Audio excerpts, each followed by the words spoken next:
I remember the doctors telling my mom that 1 in 4 women with anorexia will die from it, and I was going to be that one because my heart rate wasn't bouncing back. I was actually hospitalized for heart failure when I was hospitalized. It wasn't for the actual eating disorder, and my body just wasn't reacting. It wasn't reacting to the nutrition. It wasn't reacting to the medicine. Like, nothing was taking. And I remember my mom sitting me down and asking me if I wanted my life to amount to be a statistic. Because she said, you will be a statistic. You will be that 1 in 4. And if you lose your life over this, you're just going to be something that someone may or may not learn from. You'll be that mistake. And then I recovered, went to college.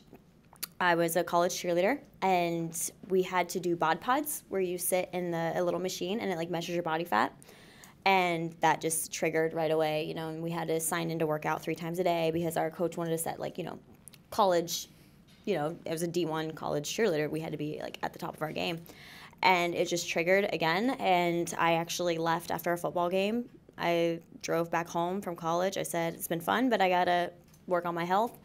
Admitted myself again, and I was even worse off than the first time. And the second time, my best friend Erin, who was there for me through everything, she looked at me and she was like, Lex, if you think you're fat, what do you think of me?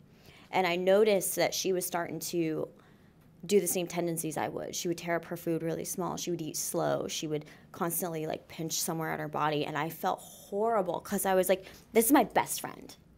And if my tendencies are projecting onto her to where she doubts herself, I'm not being a best friend. And what that's doing is I would never wish, what I went through on my worst enemy, let alone my best friend. So that's when you realize that, the things you do can affect people. And so that's when I really realized, I need to turn this for a positive. And I started bodybuilding and got to a healthy weight. That's why I started bodybuilding and maintained a healthy lifestyle. And that's why I've been so open about it now. It's because when I was in the hospital, we had athletes come visit us. We had soccer players and everyone come visit us. And I remember thinking, you don't know what I'm going through. You can't tell me that I'll be fine. You can't tell me to get better because you don't know what I'm going through.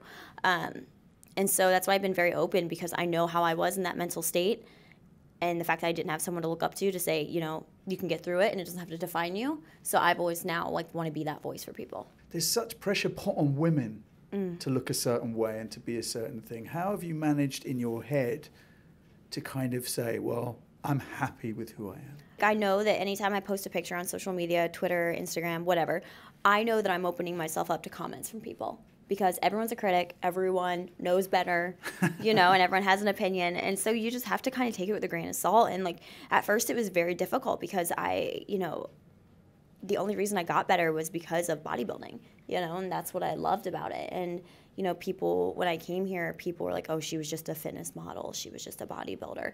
But no, it wasn't just a bodybuilder or just a fitness model. That saved my life.